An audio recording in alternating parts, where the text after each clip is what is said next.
père est comme le soleil. Il se lève le matin, il est au zénith, au plus haut, et il se rabaisse, il se recouche, il fait que passer. Il réchauffe les cœurs, il donne de l'énergie, il remplit de joie, mais ne fait que passer. Quand d'autres croient que la nuit restera, ne t'inquiète pas, il reviendra. La terre est comme la femme, faut la respecter. Si tu oses pas lui prendre soin, si tu oses pas la regarder, elle pourrait ne plus te donner de joie, elle pourrait être salie, elle pourrait ne plus te permettre de vivre. C'est elle qui t'a donné la naissance, c'est elle qui t'a permis de vivre, c'est toute l'essence de la vie. La mer est neutre, c'est l'eau. Sans l'eau, il ne pourrait pas avoir la vie, ni sur terre, ni sur mer. Elle est entre mi-chemin de la terre et le ciel. Et les poissons sont entre deux eaux. On dit que quand il pleut, que c'est le Dieu qui pleure. Et on dit que quand le vent souffle, c'est que il en a marre. Mais quand le soleil est grand, alors c'est qu'il crie de ses joies. Le Père peut passer, être en bas, être en haut, être en bas, mais il ne fait que revenir, toujours ce qu'il a été, au plus beau. Un jour, le petit voit ce qui se passe. Il voit que son père était en bas, qu'il fut haut et qu'il refut bas. Il crut à cette nuit, il crut à cette non-voyance, il crut à perdre la vue. Un jour reviendra. Il comprend pas pourquoi les hommes, pourquoi ces hommes de toute la planète respectaient pas cette terre, pourquoi ils ne s'en occupaient pas, pourquoi ils ne la voyaient pas.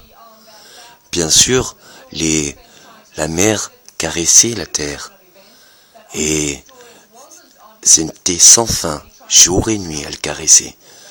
Même la nuit on pouvait l'entendre encore, lui ronronner, ou alors lui rassurer. Je suis toujours là. Il y a des choses universelles qui ne changeront jamais. Le soleil tourne et réchauffe les cœurs. Les plantes donnent la vie et la terre est nourricière. Quand l'enfant comprit cela, il se dit, qu'importe, père et mère sont complémentaires. Heureusement qu'il y a l'eau qui est neutre. Elle est toujours là. Elle rassure. Elle donne la vie. Sans elle, il n'y aurait pas d'importance qui est mère et qui est terre et soleil. Car tous deux ne pourraient être que sans vie. Il faut comprendre pourquoi cela tout est complémentaire, même si chaque chose est différente. Même si chaque différence, comment pouvait nous apporter? Quel est le secret? Peut-être nettoyer la terre, peut-être éblouir la terre, peut-être réchauffer les femmes. Et est-ce que le soleil ne fait que passer pour amener la nuit? Ou est-ce que, quand il y a la nuit, il ne fait que revenir pour réveiller? Il ne fait qu'éclairer ou il éblouit? Oui, il donne la vue et la lumière. Bien des choses se passent que l'homme a du mal de comprendre. Mais l'enfant, lui, sait qu'il veut vivre, car il n'a pas choisi. Et on pourra lui faire vivre de tout. Les grands croient que on peut se nourrir d'un tout, et que les plus grandes réussites sont acquises, et que les plus grands malheurs ne sont pas le bonheur. Mais il ne comprend pas pourquoi un jour, quelqu'un bien pire arrive à nourrir de cette richesse. Il n'a ni besoin d'argent, il n'a ni besoin de moyens, il n'a ni besoin de terre, ni de mer, ni de soleil. Il a connu la nuit, il a connu le jour, il a connu l'eau, il a connu la terre. Il a voulu que nettoyer ce qu'il avait été. Bien sûr, il ne pourra pas tout réparer, il ne peut pas être de partout, même s'il pense à toutes ces choses-là. Un jour sera, terre, mer et soleil ne feront qu'un, et ce sera une parfaite harmonie. C'est un art d'aimer. Pas tout le monde peut comprendre. Et il faut faire une différence entre ce qui peut être admissible et ce qui ne peut pas l'être. Mais si tu peux tout être, pourquoi ne pas aimer ses frères? Pourquoi ne pas aimer ses mères? Pourquoi ne pas aimer ses sœurs? Pourquoi ne pas aimer ses filles? Du coup, les pères, les soleils, les nuits, les lumières, tout cela nous éblouit. Un jour viendra où on se réjouira de quoi que l'on vivra, car l'on comprendra ce que ça nous apporte. Si tu crois n'avoir plus à prendre, eh bien tu en prendras encore. Et si tu prends tout, eh bien tu pourrais encore apprendre. C'est sans fin. Ça ne sera pas fini si l'homme comprend l'harmonie. Un art martial, car l'art naît du maître, et quand tu es maître d'art, ce n'est pas une question de combat, c'est une question de philosophie, car l'esprit peut créer la matière. L'esprit peut redonner vie à la matière. Un arbre mort peut se transformer en table. Qui dit que l'arbre qui est mort, justement, ne redonne pas vie à une table? Elles sont toutes les deux aussi en vie. La table durera et elle donnera joie. Mais si tu ne vois pas l'importance de cela, et que tu crois que ça ne vit pas, et que tu peux abuser de cela, tu feras des allumettes, tu la couperas en 1000 bois, et quelque part, tu ne l'auras plus. Ça durera, tu l'éparpilleras. Celui qui est sage voit l'arbre qui est en vie et aime cela. Celui qui est sage voit l'arbre qui est mort et aime lui redonner vie. Celui qui est sage voit la table et garde son esprit. Il faut comprendre cette logique. Quelle est la chose qui est mal? Quelle est la chose qui n'est pas à faire? Et puis, qu'est-ce que l'homme n'a pas su déjà faire?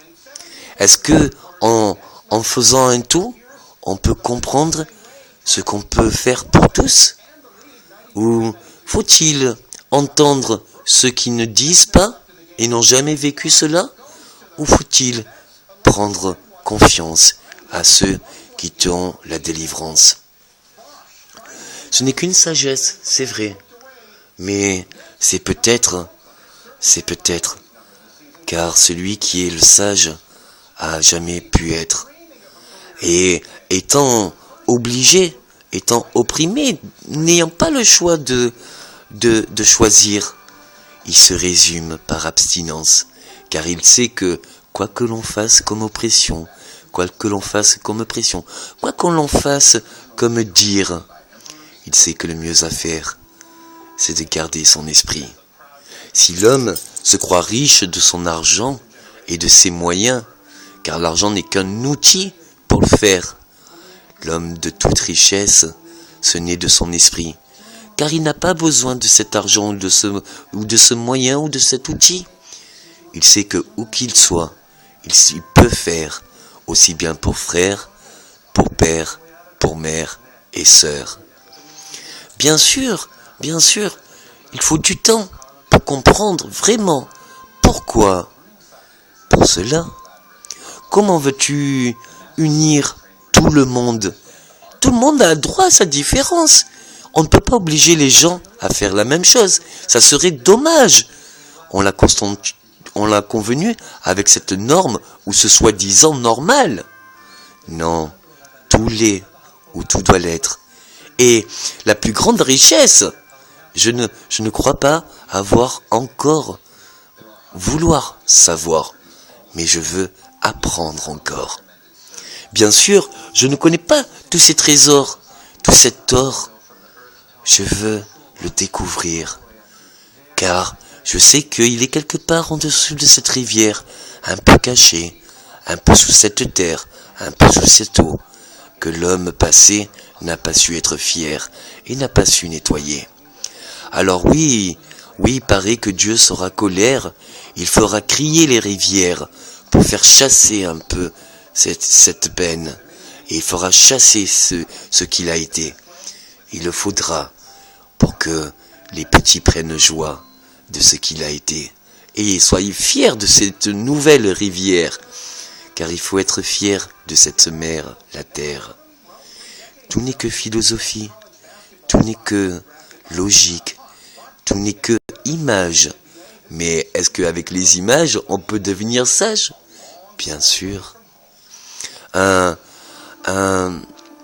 ouvrier de bâtiment connaît la façon de faire les maisons. Il aligne chaque brique, une après l'autre. Elles sont pas toutes à la même place, elles sont dans la continuité de ce qu'il faut bien faire. Si l'ouvrier, voulant faire trop vite, et faisant une brique devant, une brique derrière, une brique sur le côté, une brique sur la droite, il ne pourra pas voir la continuité de ce qu'il y est et soit droit. C'est comme un peu chercher son chemin, vouloir aller chez son ami, vouloir changer d'avis, vouloir retourner au pays, vouloir retrouver ses amis et jamais voir ses petits. Comment il retrouverait son chez-soi? Il finirait par se perdre. Ce voyageur avait une autre idée. Il se disait, qu'importe où je me suis et que je prenne le chemin, cette route amènera à Rome. Il en était dit au passé.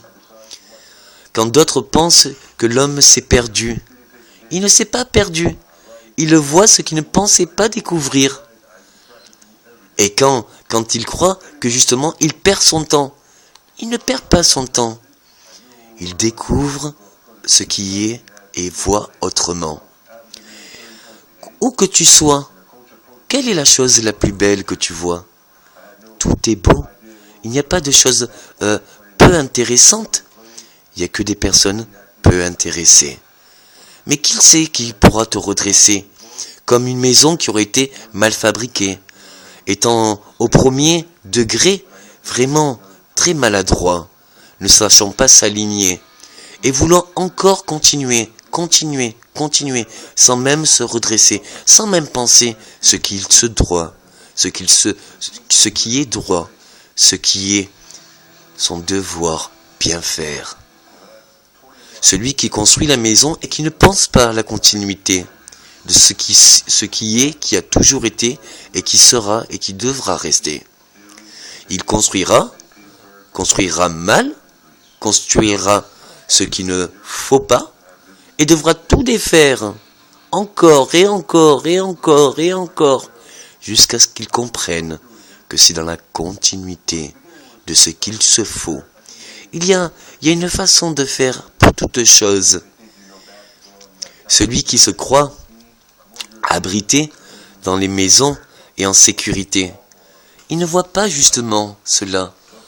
Tout cela lui empêche de voir tout ce qu'il y a dehors. Il se croit libre en sécurité, mais il ne voit pas qu'il est enfermé de ce qui peut le protéger. Il se demande si justement, quelle est la plus grande liberté? Est-ce qu'il faut aller partir dans les villes, se construire, ou est-ce qu'il faut construire un avenir de forêt? Il cherche, il sait qu'il n'a qu'une vie, il sait qu'il lui faudra du temps pour comprendre, mais il sait que bien d'histoire peut nous apprendre. Alors ne voulons pas forcément recréer, car cela a déjà été créé. Pourquoi recréer les erreurs quand d'autres ne comprennent pas à quelle heure il faut voir qu'il y a les maisons sont des casas. Et après, comment ne pas respecter la forêt? Si tu coupes la forêt, si tu coupes l'arbre, tu coupes pas l'arbre, tu coupes ton âme. C'est grâce à l'arbre que tu vis. Et l'arbre se nourrit de l'eau. Mais l'arbre se nourrit aussi de ton imperfection. Ce que tu rejettes qui est pas bon pour toi est bon pour lui. Et ce qui est bon pour lui est bon pour toi. Bien sûr, à un moment donné, quand l'homme grandit de son évolution de l'histoire, il ne comprend plus cela. Il habite dans des villes où il n'y a plus rien qui est bon pour lui. Il voit bien autour de lui, mais il habite enfermé dans 4 murs. Il ne se voit plus libre. Il ne se voit plus abrité. Il ne se voit plus en sécurité. Bien sûr, l'homme comprend que ce n'est pas cela qu'il faut. Et quoi qu'il voie comme personne, il n'ose même plus voir qui c'est qui aime encore cela. Bien sûr, les gens travaillent, ont de l'argent, ont des moyens, ont d'énormes capacités. Ça, il le voit. Mais peut-être qu'il ne se voit pas. Oh, il essaye de parler, il essaye de dire mieux. Il a fait. Et il a dû faire. Et on lui dit, c'est ton devoir. Et il a désiré avoir le droit de son devoir. Mais si c'est pour refaire, ou si c'est pour que ne faire, ou alors mieux encore se tromper, il ne peut pas l'accepter. La seule chose qu'il voulait, se libérer, retourner dans la forêt, retourner vers cette terre, retourner voir cet équilibre sain, où les oiseaux nous montraient le chemin, où les oiseaux nous disaient ce qu'il se passe. Les animaux faisaient, il y avait de toute grâce. Et il fallait qu'à un moment donné, ils comprennent que toute sa vie, il était passé à côté. Comment peux-tu comprendre ce qui se doit d'être? Est-ce qu'il faut être vieux pour se rendre compte du poids du regret, de son propre désir? Et est-ce qu'il faut être dans l'incapacité pour se dire « j'aurais dû faire, j'aurais dû désirer, j'aurais dû mieux me dire, mieux, j'aurais dû comprendre ce qu'on me disait ». Il arrive un moment donné où la personne âgée a bien des désirs qu'elle comprend enfin avec la somme de ce temps. Cette petite seconde, elle est très lente, c'est vrai. L'homme court toujours après la petite aiguille, croyant qu'il peut se réjouir de la rattraper. Mieux, de pouvoir aller encore plus vite. Mais plus il court vite, à rattraper le temps. Et puis, la petite aiguille continue. Elle va bien moins vite. Mais l'homme, à un moment donné, s'épuise. Et quand l'homme essaye de récupérer, essaye de respirer, essaye de retrouver sa force, c'est la petite aiguille qui le rattrape. Il arrivera un jour où l'homme comprendra que le temps n'est que la science de l'homme. Ce n'est qu'une conscience que l'homme a créée. Il comprendra que si lui ose accepter de ne plus courir après cette petite aiguille, mais savourer que lui et elle doivent faire qu'un, alors il la laisse passer et continuer. Et il savoure ce temps où il peut prendre son temps. Mieux, il comprend maintenant pourquoi justement il ne pouvait pas se réjouir, car il avait des protège-joies de pied. Ce qu'il croyait se protéger de sa douleur ne faisait que le couvrir de sa non-joie, car le soleil ne pouvait pas le réchauffer. Alors l'homme qui n'a pas de chaussures sait bien quel est le secret, car le soleil lui permet de lui réchauffer les pieds. Et en plus, l'air est agréable. Et plus on marche à ce que l'homme de chaussures croit qu'on se fait mal en marchant pieds nus. Bien sûr, tout est dur avant d'être simple, et tout fait mal quand on n'a pas l'habitude. Mais la magie et le secret, c'est que bien plus on se fait mal, et après, on ne sent plus rien. On peut courir pieds nus, et en chaussures, on n'est pas protégé, on est enfermé. Il arrive un moment donné où il faudra peut-être que tout cela s'unisse et que tout cela se comprenne. Mais quel est donc le secret? Est-ce que c'est d'avoir mal qui est justement un bonheur ou un malheur? C'est tout un secret. Si tu t'habitues à dormir dans le lit le plus douillet, le plus agréable, le plus confortable, chaque jour que tu ne seras pas chez toi, tu ne pourras pas bien dormir. Tu ne sauras pas récupérer. Tu ne pourras pas avoir le repos de la paix, pouvoir dormir et récupérer sa joie. L'homme qui est sage et qui a compris les forces de la vie s'étale un carton sur le sol, une natte, et plie son propre pull comme oreiller. L'homme dit évoluer de confort ne comprend pas, le voit pauvre. Mais l'homme qui est au sol comprend sa richesse. Car quand l'homme d'évolution de confort ne peut plus être bien, car il a eu trop de confort justement, et ne peut plus se déplacer, eh bien, le pauvre, où qu'il soit, pourra toujours bien dormir, et sera fier de cela. Est-ce que c'est vraiment la grande force? Oui, il faut se donner du mal pour comprendre ce qui est bon et comprendre pas ce qui se doit. Quel est l'intérêt au confort si on en est emprisonné? Quel est l'intérêt de se faire la joie si on ne connaît pas la vérité? Quel est l'intérêt de se montrer comme une image si, au fond de notre cœur, il n'y a jamais? Bien sûr, l'homme qui est sur le sol et qui savoure ses joies et qui savoure ses femmes et comprend ses enfants et donne que amour, lui, tu ne pourras jamais le payer et tu ne pourras jamais l'acheter.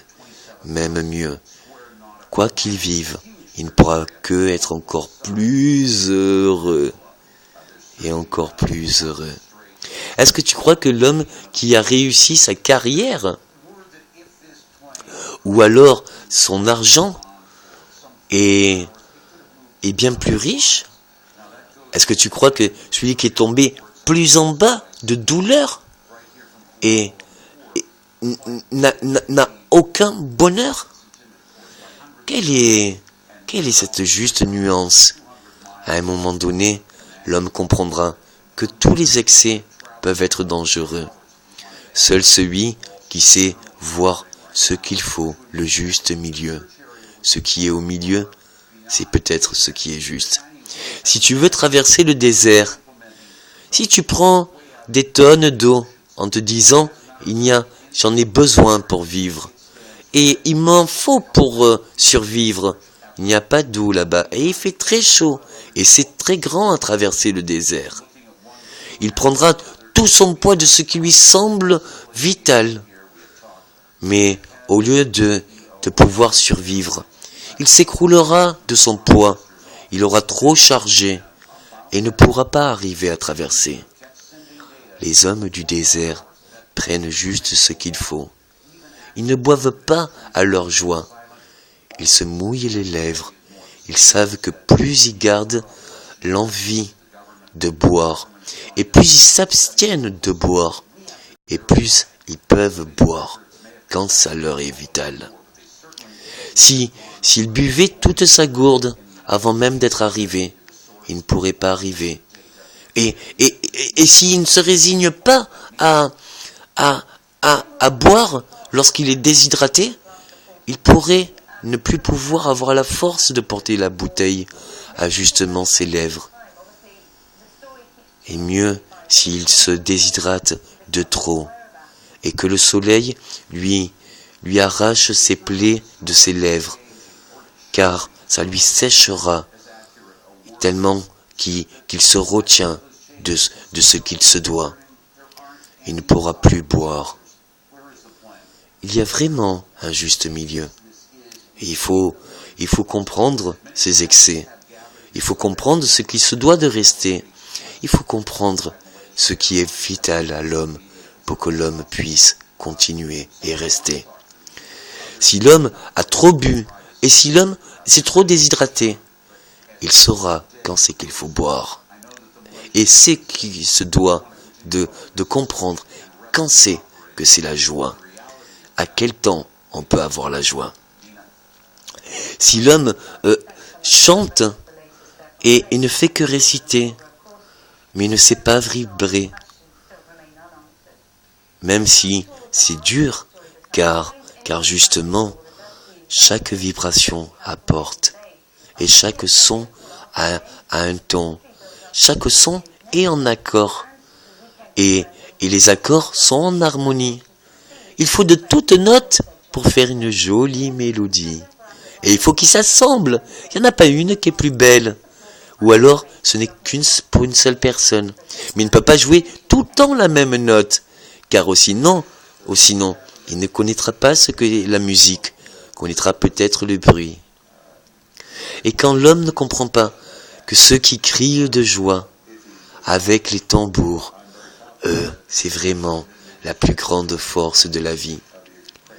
Alors bien sûr, on pourrait donner des lieux où on mettrait toutes ces personnes âgées. Car il fut un temps, c'était différent. L'homme et la femme devaient faire beaucoup de concessions et beaucoup de sacrifices. Mais c'était un autre temps. On criait de joie. Car on savait que nos cris allaient plus fort. C'était plus fort. Il n'y a pas que la douceur qui apporte. Tout peut apporter. Si tu sais comment du plus bas tu peux revenir en haut et comment du plus haut tu peux revenir en bas, où que tu sois, tu pourras te redresser. Il ne faut jamais s'arrêter. Ne reste pas au sol. Ne reste pas de toute ta hauteur. Quand tu es au plus haut d'une montagne et que tu vois tout l'horizon que tu peux aller, chaque degré ou chaque millième de degré t'amènera à l'horizon dans tout autre lieu. Il n'y a vraiment pas forcément de meilleur endroit où se placer, mais l'homme peut choisir où il se doit d'aller. Bien sûr, quand tu as tout l'horizon de toute la conscience, de toute l'élévation, tu peux choisir où tu vas. Mais à quoi bon connaître sa vue et voir bien plus loin, voir où tu peux être, voir tout ce que tu peux aller, tous les endroits que tu peux faire, si toi seul connais le chemin de cette justement élévation, de cette montagne. J'étais de ces hommes où je suis allé du plus haut sommet. Mais je me disais, à quoi bon si personne connaît ce secret? Alors bien sûr, j'ai voulu redescendre bien au plus bas, rencontrer 1001 personnes pour dire, venez, oh c'est dur à monter, bien sûr que c'est dur à monter, oh, c'est très dur, il faut beaucoup d'efforts, il faut faire pas après l'autre, et surtout ne jamais retourner jusqu'à son but. Il y a une raison. Quand tu seras en haut, tu comprendras ce que tu vois. Tu ne le vois pas là. Monte encore. Je connais ce chemin. Même si c'est dur, tu me remercieras. Mais je préfère ne pas te dire cela. À toi à le voir. Après tu comprendras. Si bien que, quand tous les hommes se mettront au sommet, ils ne sauront même plus où devoir aller, car ils verront que où qu'ils iront, tout sera si beau. Et plus on voit loin, C'est la première sensation que l'on ressent en haut d'une montagne quand on voit l'horizon, jusqu'à perdre la vue et à ne plus voir. Au loin, on se dit « Oh, qu'est-ce que c'est grand, qu'est-ce que c'est beau, qu'est-ce que c'est merveilleux. Oh, comment j'aurais pu ne pas y croire? Comment j'aurais pu vouloir seul à le voir? Comment j'aurais pu supporter ce bonheur seul? Quand on a trop de bonheur et que c'est trop intense et que c'est c'est de trop. Et pourquoi moi? On le veut pas pour soi, on le veut pour tous, car on se trouve injuste de porteur d'autant de bonheur. Donc oui, on redescend plus bas et on appelle tout le monde à faire un effort, à comprendre ce qu'il en est, car on sait que le chemin est dur, mais on sait qu'est-ce que ça donne et qu'est-ce qui est la valeur de ce qui est pur pour notre cœur. Bien sûr, il y a des personnes qui se diront « Mais je ne veux pas aller à cet endroit, c'est trop haut, et puis pourquoi faire? Comment tu... Il n'y a qu'un pic là-haut, qu'est-ce que tu veux que ça m'aille m'apporter ?» L'homme qui a déjà été, il sait ce qu'il a vu, il sait ce qu'il a ressenti, il sait ce qu'il l'autre ressentira. Et il sait ce qu'il devra faire comme effort pour monter. Mais il sait que tous les efforts et tous les cailloux et tous les embruns qu'il a rencontrés n'est rien comparé à la seconde où le résultat, tout le monde voit loin et pourra se projeter. Eh bien moi, j'irai là. Ok, tu me diras ce que tu as trouvé. Eh bien moi, j'irai là. Ah, j'aimerais. Peut-être la prochaine fois. Mais tu me diras, tu me promets. Eh bien non, peut-être que moi j'irai là. Parce que ça a l'air encore plus dur à vivre. Et que ça a l'air encore plus laid. Et tu m'as appris que plus qu'elle est et plus qu'elle est dur, peut-être de plus grande beauté. Merci, tu as compris cette logique. Tu peux aller voir sur ce chemin. Ne t'inquiète pas, je crois que c'est le premier et le prochain que je vais prendre. Bien sûr, on peut mettre des images de partout. Mais il n'y a pas que des images dans la vie. Il y a vraiment des émotions. Et si l'homme est porteur de toute émotion, il peut comprendre ce qui est la force. Car si l'homme s'obstine pas de son pas, et s'obstine pas de ses efforts, et s'obstine pas de ses douleurs, et se relève pas de ses chutes, et s'il a mal sur ses pierres, et qu'il veut repartir vers la vallée, jamais il verra son horizon, jamais il verra son élévation, jamais il comprendra pourquoi il a eu mal, parce qu'il n'aura pas eu le résultat. Vas-y, où que tu seras, il y aura toujours des montagnes. Et plus tu verras haut, plus tu comprendras comment c'est beau. Oh, plus c'est haut, plus c'est haut. Oui, mais il faut de l'effort. Oui, il faut encore. Oui, mais ne t'inquiète pas, je suis vraiment d'accord. Tu as compris. Bien sûr, il y avait un temps où l'homme n'était pas intéressé à rester dans les vallées, dans les villages. Il savait que pour trouver son chemin, il faut aller au plus haut pour voir au plus loin. Et il fallait se donner de l'effort. Mais il était fier de se donner de l'effort, car il connaissait cette fierté de se dire « plus j'ai mal, et plus c'est long, et plus ce sera bon de vivre, car je saurai pourquoi j'ai tant peiné, car je saurai pourquoi j'ai fait mon pas, j'étais coincé, je suis revenu, je me suis retrouvé, je me suis perdu, mais j'ai continué à vouloir le haut, à vouloir l'horizon, ce qui est grand, cette belle émotion, c'est pur. Comment imaginer de pouvoir amener tout ce monde? Et comment ce premier, connaissant le secret de ce chemin, pourrait ne pas retrouver les siens?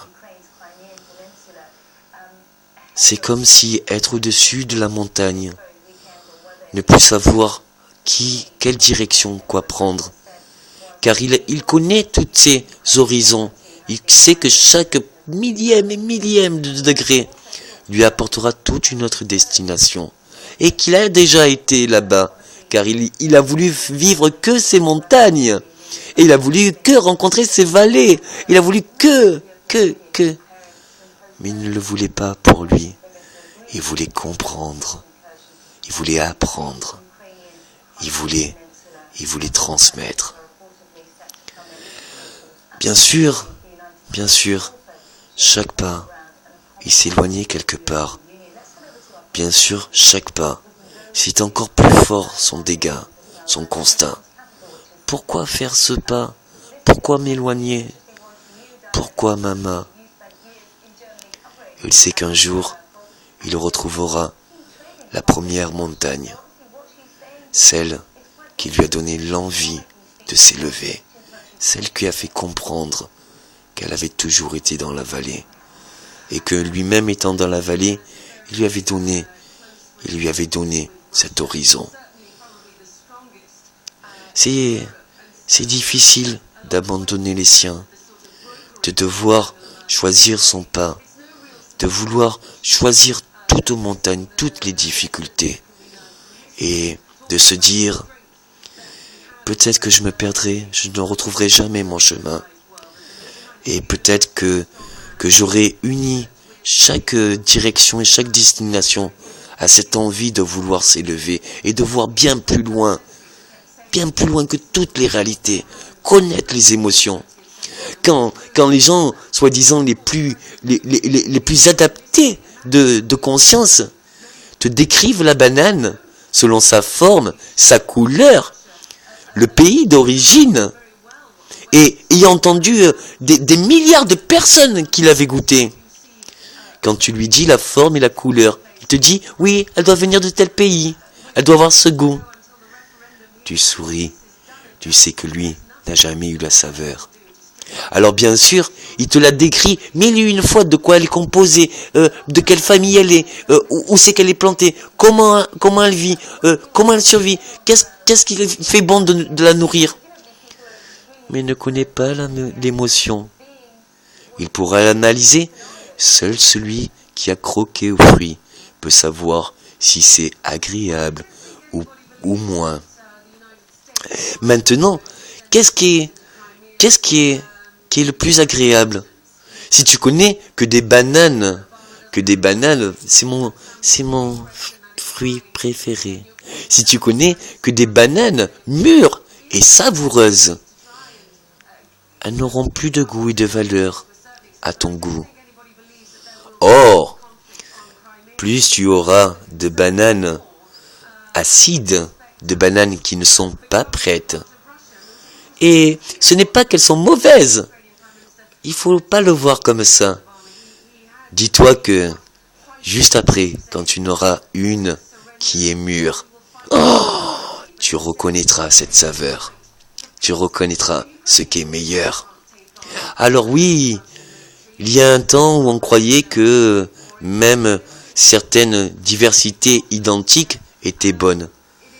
Comme des golden, toutes sortes de classifications de pommes.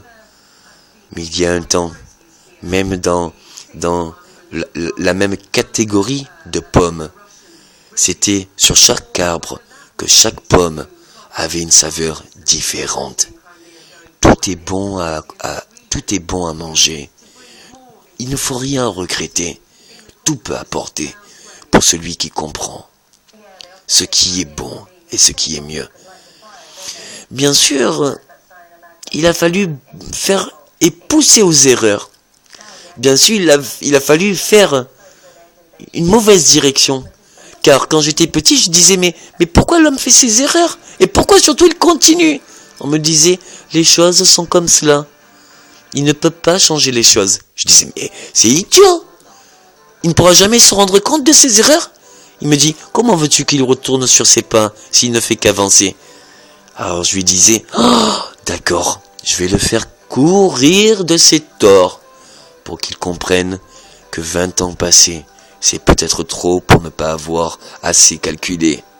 Et peut-être que s'il avance de trop, et que au bout de 20 ans, je le pousse encore et encore dans l'erreur, est-ce que là il reconnaîtra qu'il faut d'abord avancer, savoir ce qui est, si on peut aller en avant, c'est qu'on peut retourner en arrière. Mais comment aller de l'avant si tu ne vois pas que tu es au bord du précipice et que tu crois qu'il faut encore s'avancer? Tu finiras par te blesser, te faire mal. Il y a un moment donné, faut savoir se raisonner, savoir qu'il faut retourner sur son propre pas. Quand tu te crois sur un grand chemin et que celui devient sentier et que tu continues et que plus ça va et moins tu vois ce qu'il en est. Et puis, de chemin en chemin, ça en devient tellement étroit et tellement indécis que si l'homme continue à faire son pas, il ne pourra plus retrouver son chemin. Si l'homme s'obstine à croire à sa raison, à croire qu'il doit continuer à avancer, sans se remettre en question sur justement où c'est que je dois aller, qu'est-ce que je voulais. Je ne voulais pas perdre les hommes, au contraire, je voulais lui dire son chemin, et je voulais lui conseiller. J'ai eu bien des situations, j'ai eu bien des chemins, des sentiers, je me suis tellement perdu. Mais j'ai vu que où que l'on soit, ça ne tient qu'à soi de le voir comme joie. Merci pour toutes ces choses-là. On a tellement à apprendre. Oh, je sais pas. Mais je me dis que même si je n'en ai pas le temps, peut-être que maintenant tu comprends.